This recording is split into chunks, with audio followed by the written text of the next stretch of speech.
Ladies and gentlemen, I'm so pleased to have on one of the great authors in the law of attraction community. Her books have made a huge buzz over the last few years. They're relatively new on the law of attraction stage.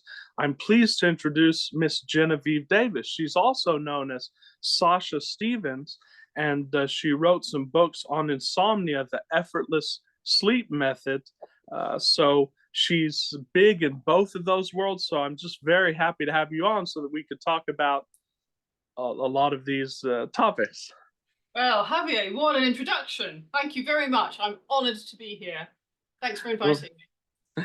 thank you so much. So, Miss Stevens or Genevieve, Mostly what do you prefer?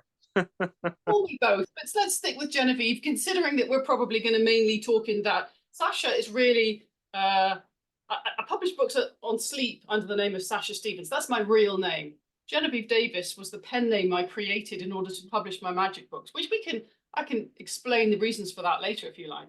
But let's stick with Genevieve because I think, considering the subject matter, that seems more apt. Very nice, Genevieve. So,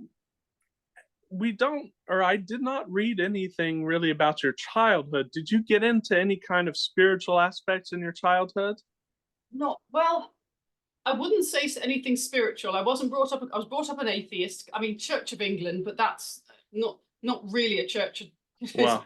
It's a church, but it's not. It was nothing very religious about my upbringing. I was like many children, I suppose. I believed in magic as a child. Let's just put it that way. I believed that I could do magic. I seemed to have a way of being able to get my own way, and I couldn't quite explain why. I just felt something. And then, like a lot of people, it fell away in teenage years and young adulthood. It all fell away, and I only really rediscovered it much later in life. I always say this that we knew how to do all of this as children. Basically, if you just go back to what we did as a child, you can't get very far off. Okay. Absolutely, completely. We all do know how to do this. That's something I maintain right the way through all my books. We do know how to do everything I teach is, in a sense, is nothing you don't already know deep down because we all know it. We all know it. And did you, uh, when you studied, I believe you got a PhD in philosophy in university? I did study for a PhD. It's as yet unfinished, but Oh, as but yet unfinished. Okay, but you got a yeah. master's. Yeah, I got a master's. Definitely got a master's. Yeah, yeah, I Right. got a master's, and the PhD, which jumped from one university to the others, is still outstanding at the moment. But Wow. Do you think you're going to maybe finish that one day? if I have 5 minutes to sit still, maybe I'll have time to finish my PhD. Now, Yeah. as a child, were you brought up in a middle class family, or how was your financial situation growing up? Just out of curiosity. I would say I was brought up in lower, I would say it was lower middle class. My mother would have told you it was poverty. So let's just say I was brought up thinking I was very poor. I was brought up thinking I lived in poverty. I was brought up thinking that money was for other people and that we didn't have any. If I look back, it wasn't really so bad. It wasn't true poverty like some people live in at all. Mhm. But yeah, it was certainly not an affluent upbringing at all. I'd say it was lower middle class. Right. Yeah. And there are a lot of people here that make six figures and are still in some kind of poverty mentality, which is Exactly. very interesting thing. Now, you sort of like me, it took you a while to get to where you attuned with prosperity. And I believe you worked in a factory for many years. Well, that was where the true insight started to flow. Was I about the in my early 40s, I'd got myself into a terrible financial state, seriously, desperately in debt. Couldn't make the rent, credit card payments I couldn't pay, bailiffs at the door, Oh my God. debt collectors everywhere. It was horrendous, and I, despite being extremely well qualified, yeah, I took a job at a factory, minimum wage, 12-hour shifts, breaking my fingernails, my skin all drying out, horrendous. And I worked there for some time, just in order to, because if you do a 12-hour shift, you can actually get a fair bit of cash together to pay off the credit cards. And I treaded water like that for some time. Yeah. Sure. And was that when you started introducing yourself to sort of the law of attraction Well, it had been, aspect? I had been aware of it. I mean, oh, let me just plug this computer. I always do this. I forget to plug the computer in. The battery's gonna go. I was aware of it for some time before that, but I just probably read The Secret and something, and The Power of Now, and I'd read a few spiritual books, and something had gone, oh, that sounds fun, but I hadn't really seriously got into it until basically circumstances forced me to start looking at things in a different way. And it was when I was at the factory that I think it took that experience of, I really hit rock bottom when I was in that state. I was not just, it wasn't just poverty. I was lonely. I was single. I was really overweight. I was depressed. I was just, and there was literally a night when it hit rock bottom. I can't live this anymore. I can't live this life anymore. I can't bear this existence anymore. This is just not living. I'm not having any fun. I'm not enjoying any aspect of my life. And yeah, kind of had a bit of an epiphany moment, and it all changed from there. It all changed relatively rapidly from that moment. Well, because you were against the wall and you had to actually start applying some of this material. Well, here's what happened, Javier. I've written about this. I wrote a memoir called Becoming Genevieve, where I go into this in quite some detail. But yes, beautiful. There was one evening when it all came crashing down. It was Sunday night, and I was getting ready for work the next day, and I realized I'd spent the entire weekend and I hadn't spoken to a single soul, and I just felt so bleak. I literally kind of fell onto the floor in just despair, just thinking. And I just called out, actually, like to the universe or to God or something. I just called out, please, somebody help me. Please, somebody help me. I can't live this anymore. Help me. And no answer came. No, there was no answer from the universe. No, God didn't answer. Nothing came. And that's when the realization came on me. No one was going to come and save me. No one was going to notice. No one was noticing. No one was going to step in and go, oh, what a terrible thing's happened to you. Let's sort you out. Let's give you some money. Let's give you a nice place to live. If I didn't do something, that was going to continue. Nobody was coming to save me. Wow. And that was when I realized, oh, I have to do this myself, for me to do. And that was the most sudden empowerment moment. Like, oh, you mean I can do it? You mean I don't have to wait for someone else? I can do it. And instead of thinking, oh my God, no one's coming to save me, how miserable, I just thought, oh, no one's coming to save me. How brilliant. That means I can do it. I have to do it. And even from the next day going into work, I went in with like a different attitude, and the place seemed different immediately. The way I showed up in the world was different.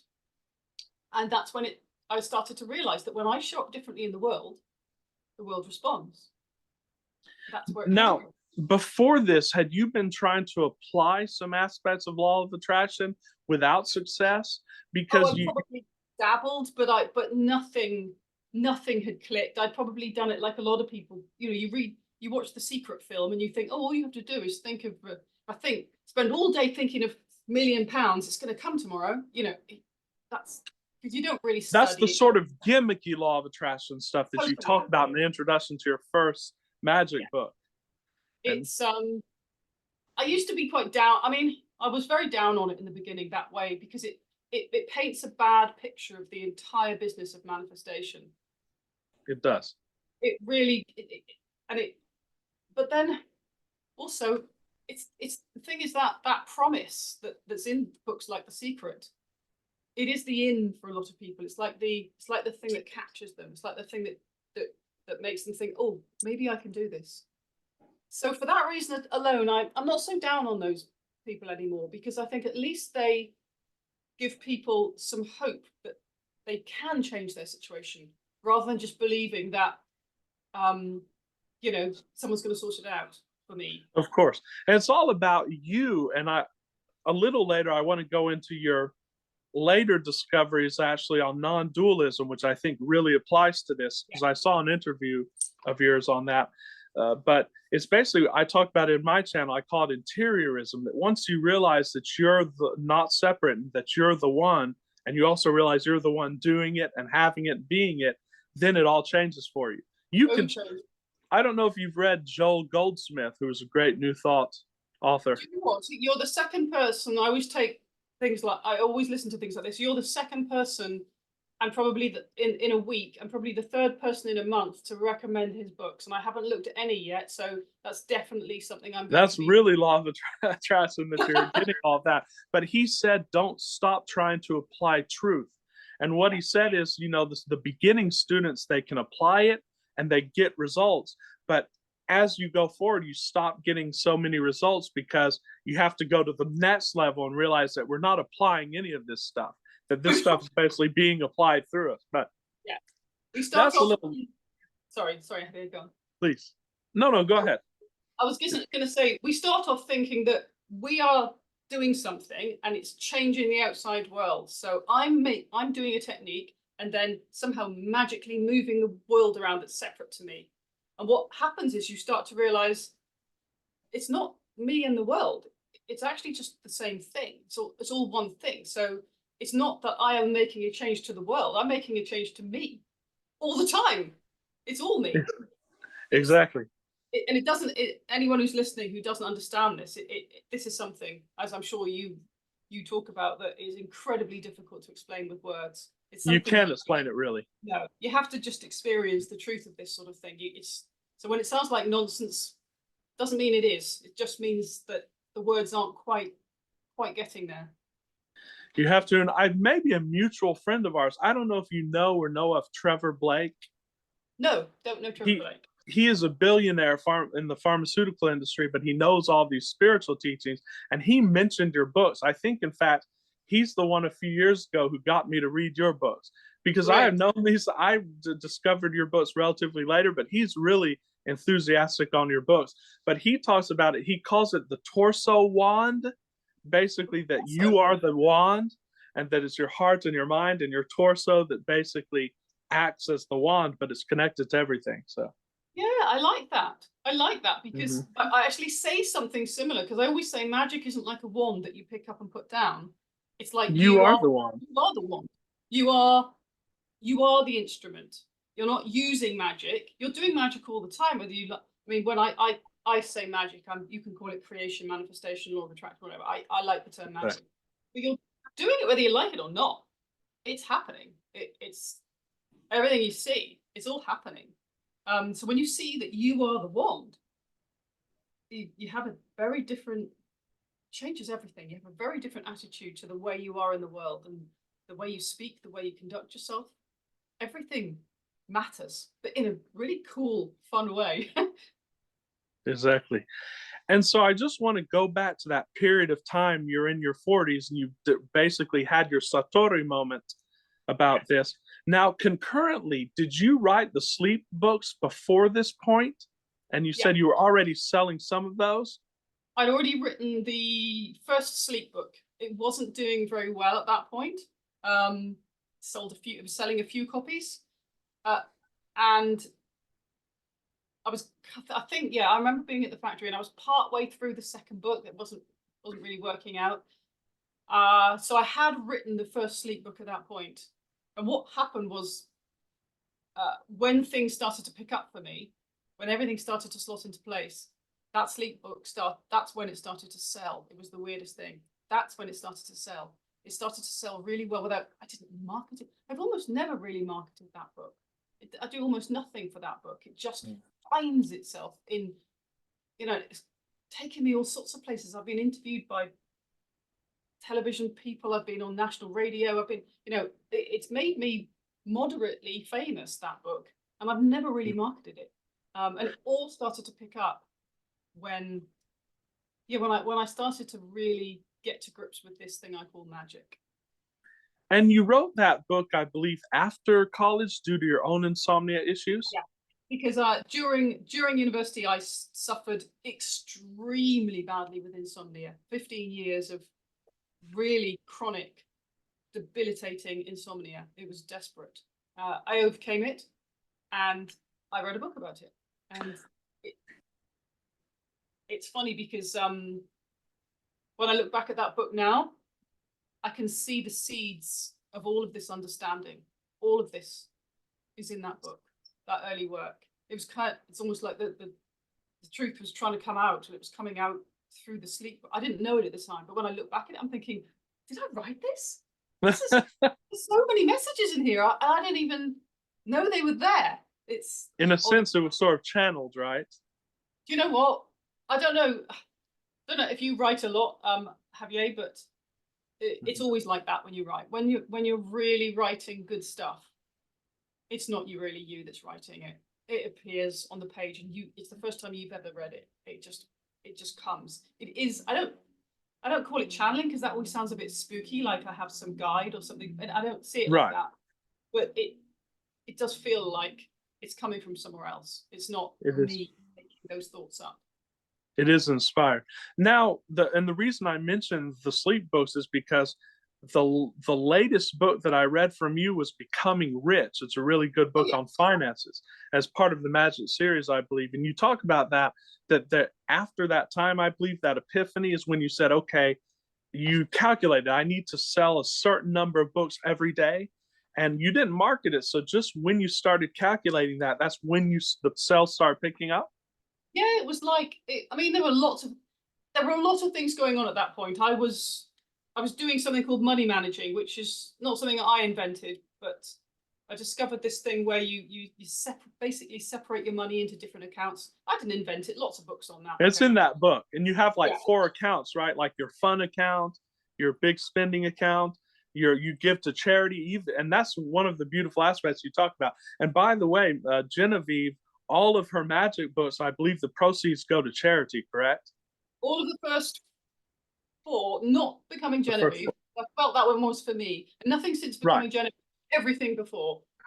These days, my organization is becoming more expensive. It's much harder for me to give all the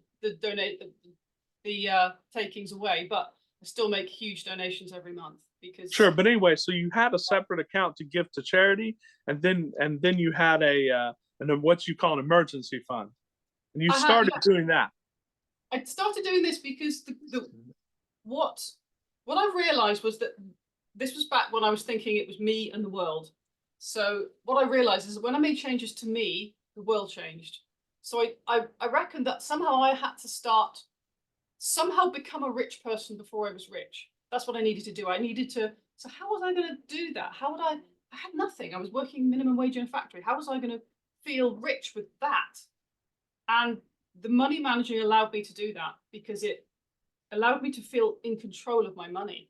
That was a new thing for me. For the first time ever, I felt like, oh God, I've actually got money to pay that bill. I've got money to buy something for myself. I've got money to pay for these things.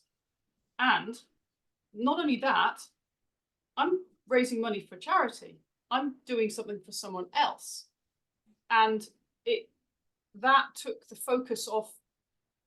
It's funny, when you raise money for someone else, it takes on a completely different energy. It takes on a different power, because we all have messed up ideas in our head about money. I don't know if we all do. I did, certainly. Mm-hmm. It was dirty, or it was somehow immoral, or I shouldn't be charging for this, or I shouldn't be charging for that, or money was for rich people, and rich people aren't very nice, and all these stupid thoughts in my head.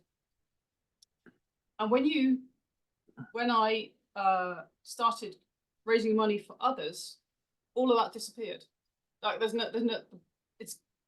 and then money became super easy. So I've always incorporated charity into all of my money raising efforts, because it makes it work better. It makes it work better for them, and it makes it work better for me. So it's a win-win situation. Sort of like the more you give, the more you get. And that's been taught in spiritual systems and religions throughout history. It's not like a new discovery, but we're discovering. The thing is, Javier, I don't think there are any new discoveries. That's right. This is the point. I'm just touching on the things that the people thousands of years touched on, and every teacher since then has touched on. It's all of this knowledge is available to everyone, and I'm just saying it's just coming through in my words now. But there's nothing new here. There's nothing new. Exactly. So you have this epiphany. You start, and I'm assuming you'd read a lot just in the interim. That's how you got this account setup thing going and everything. But you have the impetus to sort of now a new way of applying everything, right? Yeah, it was sort of like I needed. There's something that because I knew about the practicalities of separating out your money, but I just thought, how's that going to help? I just thought that was like setting budgets and economizing. I just thought that was like practical stuff. Exactly. It was when I realized that this could help, that there was a magical element to this, that there was something above and beyond that would happen. That's when and that's why I wrote a book, because I felt like I read lots of books about budgeting and managing money, and none of it had that sense of magic of what actually this does for you, what effect this has. Exactly. And that's why I wrote the book. And it's not the action, is it, Genevieve? That's the thing. It's the vibration that taking the action gives you. That's the magic, right? Because I remember watching this movie about this. I don't know if you've seen it. It's a very old movie about a Greek young man who wants to come to America, and he gets this very menial job and starts saving money. And so one of his friends said, well, how long do you expect to live? Well, of course, 1% of $1,000 a month isn't very much, but just taking that action starts the magic to where you start having increasing returns, correct? Completely. I mean, I am a huge fan of starting really small. That's how I did it. I mean, I know some people will say, well, the universe doesn't care if you ask for a penny or you ask for £1 billion or $1 billion. But no, the universe doesn't care, but it matters to you. It makes a difference to you. And in your mind, it's easier to raise a penny. So raise a penny, and then raise 10, and then raise a pound or $1, and then raise some more, and you grow steadily and slowly, and you expand to fit that. And your income, as you expand, your income just expands with you. I don't have to try at this anymore. It's just the more I grow, the bigger things get. And it snowballs. And I love this story because on our channel we talk about living free from a job and a boss. This is basically the purpose of this. How did you end up leaving your horrible job? I love the story. I have to say, Javier, I've always been a bit of a I've never been a great employee. Me either. I was always destined to work for myself. It was never going to work out. Me in a job, that was never going to work out. Exactly. So, I basically the book sales became the sleep book sales became really good. The book sales sort of started becoming really good. I was making just about enough for me to leave that job. But one day, I mean, I did leave in a huff. I did walk out one day. It just we weren't treated well, and I just thought enough's enough. And I walked out of pretty much every job I've ever had, to be honest. And they reprimanded you for laughing or something like that. And it felt great to just be able to say, "Okay, see you guys later." We were laughing, and we were working on a really, really difficult production line, and a little foreman came around and said, "Oh, you girls," treating us like silly little girls, even though we're all grown women in our 40s. "You girls, stop messing about. I don't want to hear laughter. I want to hear silence." And I just thought, nah, I'm done. I'm done. Sorry, but I don't have to be here. And that was it. What I love about this, just as sort of an aside, but everyone I've interviewed like the famous investor Jim Rogers. I've interviewed Trevor Blake. I interviewed David Allen from Getting Things Done. Yeah, and they all, yes, and I don't know. I'll send you my interview with him. It was a great interview as well. But they all told me that within about 10 or 15 years, the whole economy is going to be basically a contractor economy. You're no longer going to have a job. You're going to be working for a project. And basically more and more people are going to be entrepreneurs. This is does this seem to you like ideal? Because I think it's best that people have more power over their time. They have more organization over their own schedules. I think it's great. I think everyone should be an entrepreneur. I think everybody should run their own. I find the whole idea of, I always find this idea of money in exchange for time really odd. the thought of there being someone who says you're not allowed to have that holiday time, you're not allowed to, you have to come into work at a certain time, you have to do what I say just because I'm giving you a pittance of money. And the more the pittance, the more they get to tell you what to do. And that, to me, is messed up. It just doesn't make sense to me. Why would anyone want to do that? I just don't want to do it. Just don't understand it. It's something we've all been brainwashed to take for granted that that's normal. I'm giving you $10 an hour, therefore I get to say when you take your lunch break, when you can go to the toilet, how long, what time you get here in the morning. It just makes no sense to me at all. Right, you and I see eye to eye on that. Basically, the people who wrote about wage slavery weren't too far off. Yeah. Is that now in the first magic book? When was the first magic book written? Was it 10 years ago now? Yes, Or 10 more? years ago. 10 years ago this year. So I think pretty sure it was 2013 that first came out. You talk about a lot of the gimmicky law of attraction stuff, and again, there's some truth in all of it.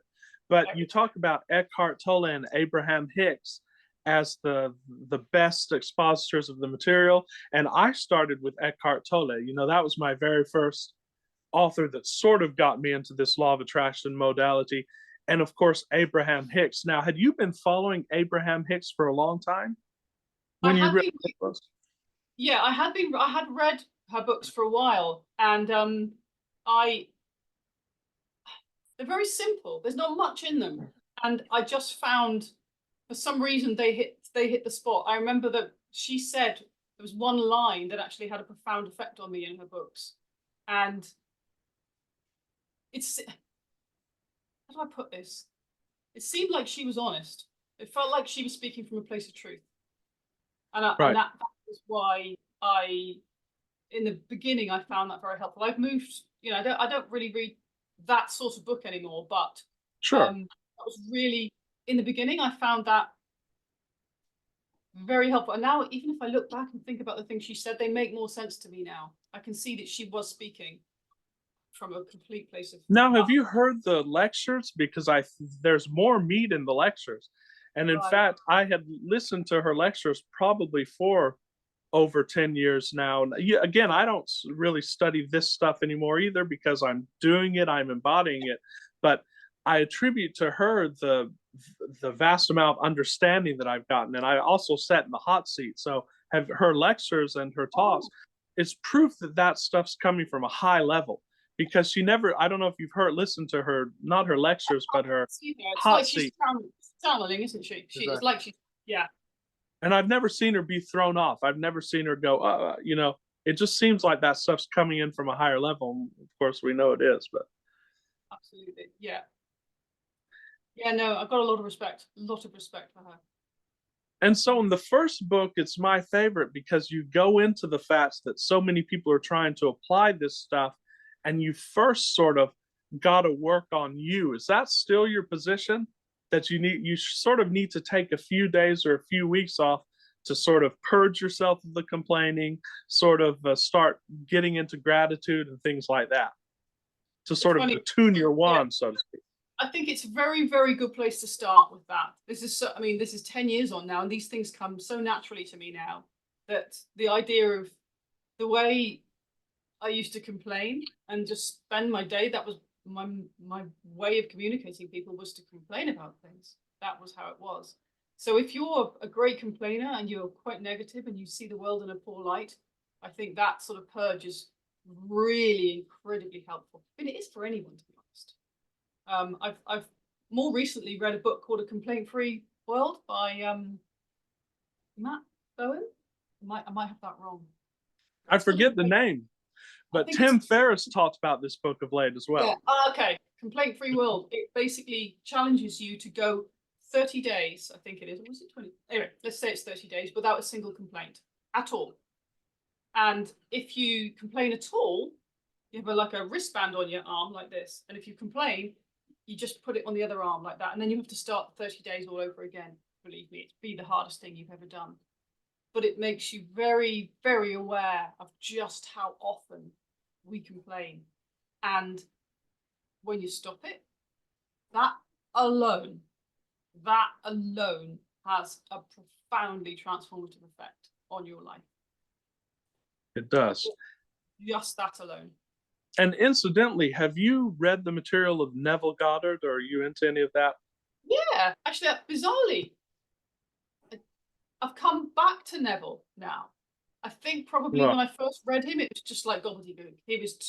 The writing was too esoteric, and he talked about God all the time, and there was lots of Jesus and Christ and things in there, and I just thought, oh, he's too far away from that. a lot of people are allergic to that. Yeah, and I was at that point I was allergic to it. Now my kind of understanding has matured, and I've gone back to Neville, and now it's like, wow, it's just like, whoa, magic on the page. And of course, now I'm not now I've had my own kind of my relationship with Jesus has changed quite a lot, and I've realized that he's an enlightened being, and the whole thing has changed massively. So I'm very happy now reading the word God and reading about Jesus and reading about the Bible. I see the whole thing in a different way. For sure. And I just wanted to sort of talk about a few aspects of the practicality of this. How do we get the life that we want? And then I want to go back to the more spiritual aspect of non-dualism. But to what extent, Genevieve, does action play a role in this? Because a lot of my clients and subscribers still have a hard time understanding. We take action, but it's even non-action, as Abraham Hicks says, is an action. But a lot of people say, well, I should, for example, Neville people will say, well, I just visualize it, I get it in my imagination, then I do nothing. And that is true to a certain extent and not true to a certain extent. Where does action come into your system of this, the application of this? Well, do we need to take action? Do we not take action? Do you take action to accomplish it, or do you take action simply as an inspired thing in the moment? I'm going to say something that's going to sound really paradoxical. You need to take action in order to see that in the end, you don't need to take it, in a sense. In the beginning, while you're learning, you need to take action, because you will not ultimately, no, you don't. But you won't get that yet. You won't, unless you get the sense in which Esther Hicks is talking about when she says even not taking action is an action. Unless you can, oh, maybe I've gone too deep there straight away. It's like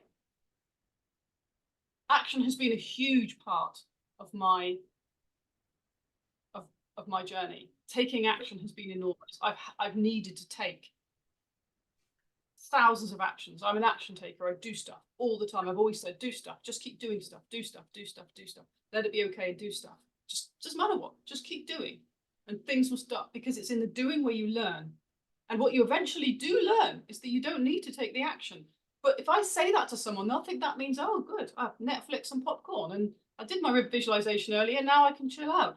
And that's not what no action is about. As you said, no action could be. That is taking an action. Sitting down on the sofa and watching Netflix and eating popcorn is taking an action. That's not doing nothing at all. That's doing something. Exactly. And like I've said to clients, that if you're not taking action and it feels like you're trying to get yourself to not take action, then you don't feel good, then you know that that's not the action you need to take. It is paradoxical. So people just need to get there. Like reality transurfing. Vadim, I don't know if you read any of the reality transurfing stuff.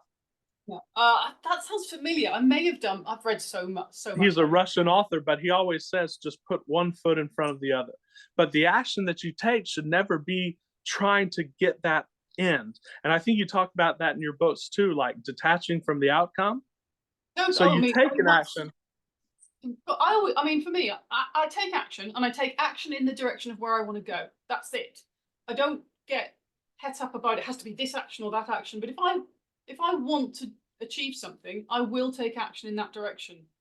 But by far the most powerful side of that is what I call letting everything be okay, which is basically non-attachment, which is basically surrendering the outcome and just sort of surrendering to what's going on. So there is a direction in which I'm kind of going, but I'm absolutely fine with what happens along the way. Twists and turns, weird stuff happens, apparent setbacks, also fine with everything. I'm still kind of going in the direction I want to go. Generally, I get what I want, and generally it just works out that way. It's a very gentle kind of, I don't set hard goals. I don't set like, I have to achieve this and I'm going to do everything and I'm going to, I know it probably works for some people. It's never been my way of doing things. You just step forward I just step forward. to where And you're I inspired to go. have a kind of a goal that I would like to, like, I really want to write a book on this subject, for example, but I don't set a deadline for the book. That would mess everything up for me. I just don't work that way. So now, was it when you when you had that epiphany, and then months later you quit your job or you were released and you started selling your books? Was it 1 year Genevieve has this epiphany, and then the next year you were relatively wealthy? It took about oh goodness, this is 10 years ago. I seem to remember writing down it took me 7 months to completely. Oh goodness, 7 months. Now was it? You're scratching my memory now. It was quick. Certainly by that time the next year, things were extremely different. I can't tell you what my income was that first year. Don't remember. But it started to, I noticed it was doubling. My income started to double year on year. It's doubled pretty much every year. That's inspiring. And I think a lot of people can plug into that. Just 7 months, if you gave your heart and soul to this magic process, right? Absolutely. I knew it was that or failure. There was nothing else. I'd done 43. I didn't, what was I going to do? I'd have to go back to university and retrain or something. I had a philosophy master's, and an unfinished PhD. Nobody wants to hire somebody with philosophy. It's like, you're not skilled in anything other than writing and, arguing with people. It's not, and I didn't want to be a politician, so. It's the perfect entrepreneur. Yeah. So it was basically, I knew something was working. So that to me was where I had to stay. So even when it went wrong, and even when there were some months that were still really difficult and I would have setbacks, I just kept on at it. I kept on at it. And I still do keep on at it. And now 10 years, it's not, transformation doesn't even cover what's not just financially. We're talking about finances, but me as a person. I was a small, bitter, overweight, unhappy, angry, resentful person. I was not a very nice person. I was quite a gossiper. I was, manipulative. I wasn't a nice person. And in 10 years, it's just like I've become somebody else. It's just like, who was that person I was? Like the old Genevieve is dead and gone. Well, Sasha, yeah, the old one. Sasha, yeah, exactly. The Sasha. It's like I've become somebody entirely different, and I kind of have. Let's face it, that was just a persona, and that has gone now. So Genevieve, in doubling her income every year, and in business and investing, because some people, when they come into a windfall, because they're not vibrationally attuned to it, they end up, a disaster happens because they don't know how to manage this. How did you start learning the aspects of business? Because you had to learn really quickly, right? As your windfall started coming in, how did you basically organize all of that to where you could stably receive it? You know what, Javier? I've never seen it as I've never done a business course. I've never taught myself business. All I've really ever done is that money managing plan that's in Becoming Rich. There's nothing more complicated than that. I put aside money for my tax, which is an enormous thing that people need to do so that you don't get caught up by a tax bill. I put aside money for my tax. I separate the rest. That's it. And I don't borrow money. I know some people do. If you're setting up an enormous sort of like manufacturing company, you need to borrow money. I've never borrowed. Since I got out of debt, I have never borrowed money, and I have no interest in ever borrowing again. And you're wealthy. All of your wealth, if we may ask, and pride, it comes from your books, basically. It comes from books, and well, no, I also have courses, and I do private coaching, and That's right. I do. It's now. I mean, I probably have I can't even count up how many income streams. Separate income streams, there's probably 30 now.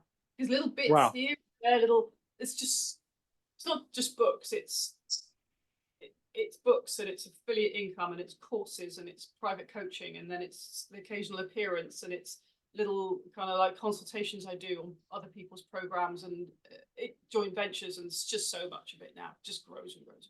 And do you invest in stocks or bonds or anything like that? Yeah, I do a bit. I invest a bit in crypto at the moment.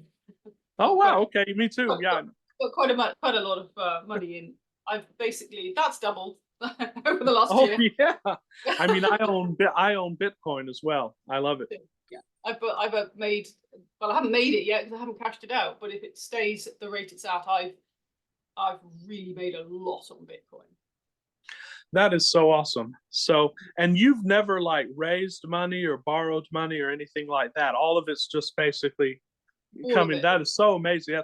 That's going to be so inspiring for people who think, well, I have no money, and my only option, I have to go out and borrow money to make money. Now, it depends on the work you do, but I really pride myself on the fact that everything that I've created has come from nothing. It's not like it's literally out of my head. Literally, I have an idea. You can literally, this is how amazing the internet is these days. You can literally have an idea and sell it. You can write something down, turn it into a book or a course, put it up and people buy it. You've literally created something out of nothing. So it's like the money is coming from nothing. I don't sell a product, my books, Amazon take care of all that. I don't even buy in books. So I have no stock. I don't have to pay for anything. And I love that. It's almost like cheating. It's like that is amazing. So just very quick before we shift gears here to the spirituality aspect, Genevieve talks about in one of her books that she has a younger husband. Is that still going on? Oh, it's absolutely still going on. So how did you meet? How did you end up meeting him in a nutshell? Was that after the? Yeah, that was after this happened. Very, very bizarrely. It's a long story, that one. It's a bizarrely magical thing. When I was before I moved back down to Brighton, where I live now, and started in the factory. When I was still at university, I worked for a while in a pub, and he walked in one day, and this guy walked in that suddenly just like, I mean, it was like one of those ping moments where we just looked at each other like we knew each other or something. It was just incredible. The attraction was so strong. And we got to chatting, and we were both with other people at the time. We were both in completely ridiculous relationships with other people that both fell apart in ridiculous ways. But at the time we were with other people, and it was a sad thing. But I wasn't ready to break with this other guy, and he wasn't ready to break with his girlfriend. And we just kind of said, well, never mind. It wasn't to be. It wasn't the time.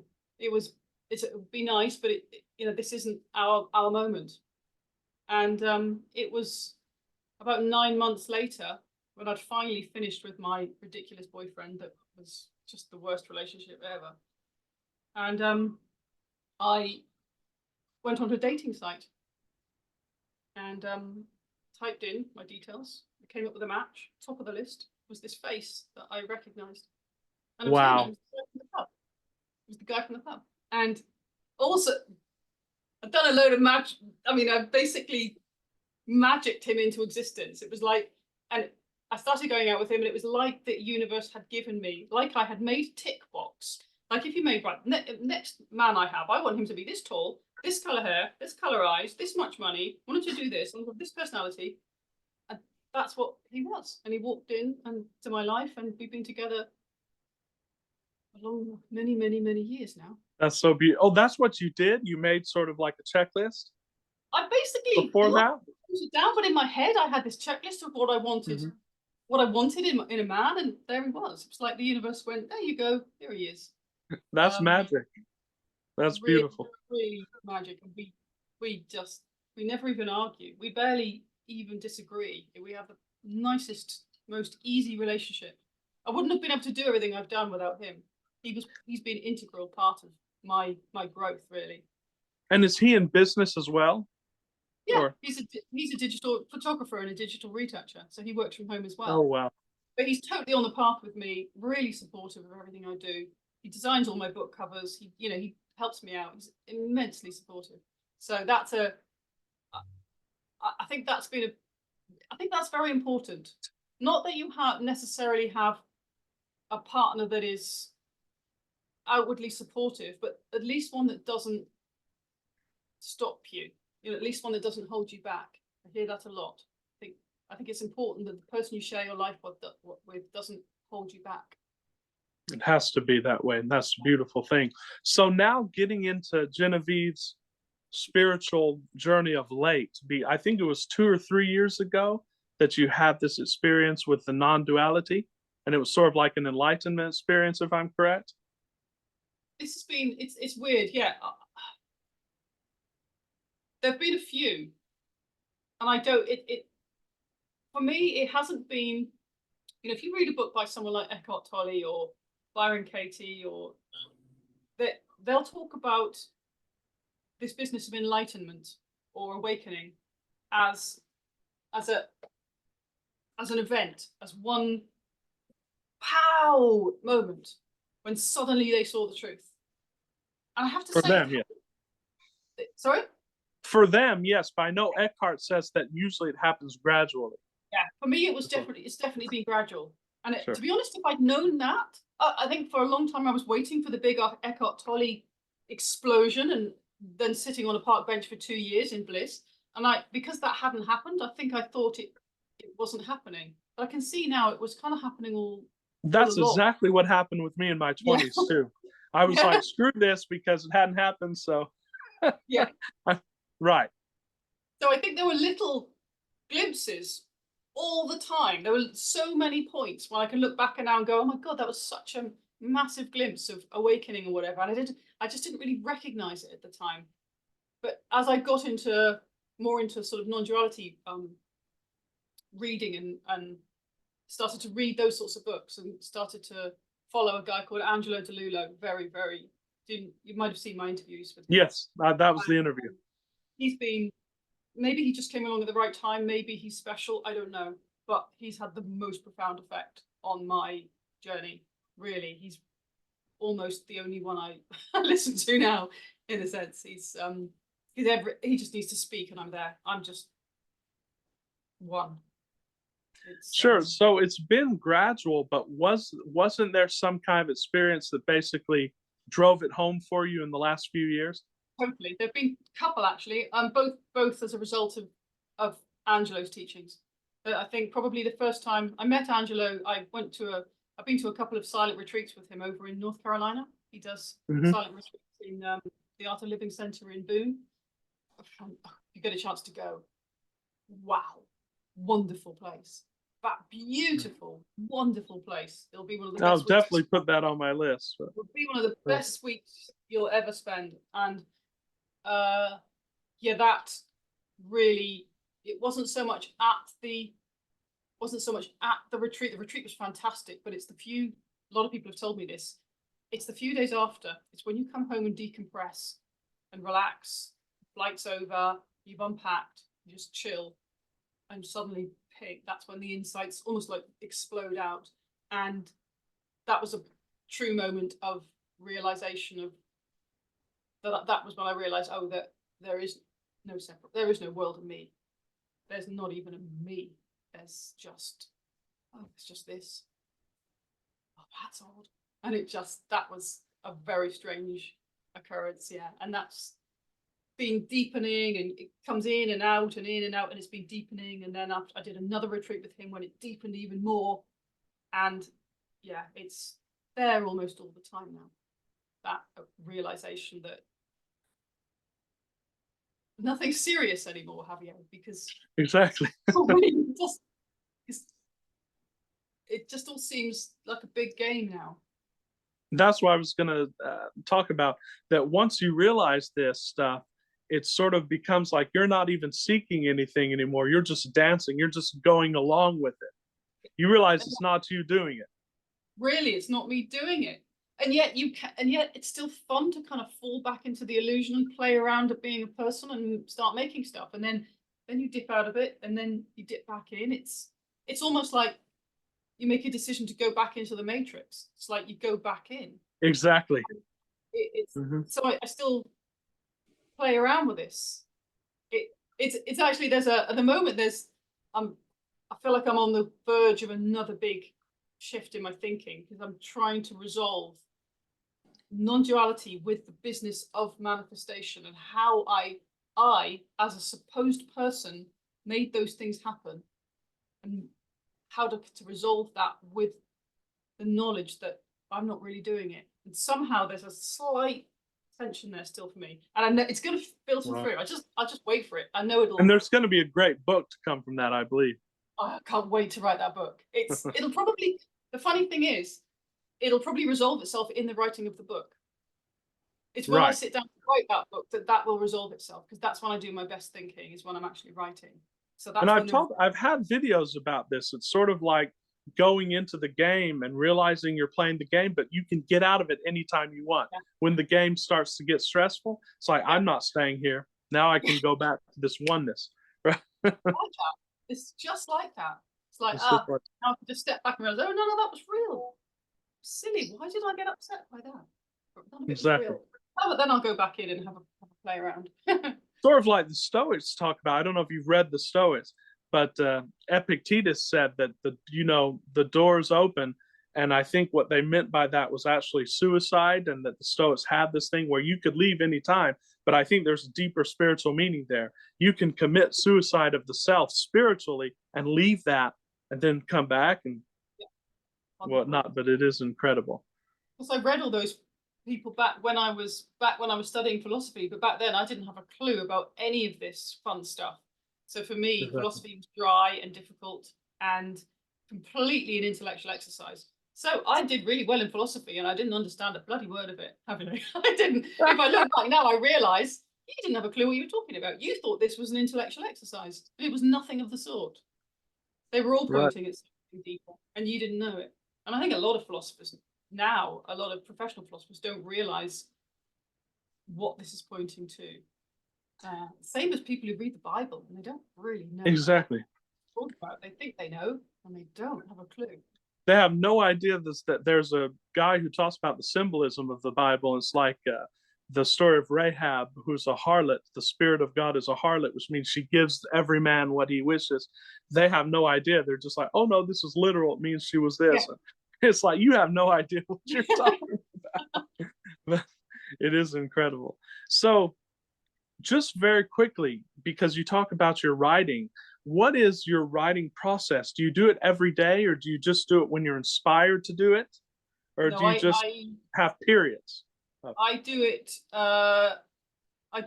pretty much every day in the morning for 3 hours. That's been my routine for years and years and years. I mean, the thing is, I'm not always writing a book, but I write so much that I write for fun. I write journals, I write notes, I just write all the time. So I do it pretty much every day for 3 hours in the morning. It's my best time for writing.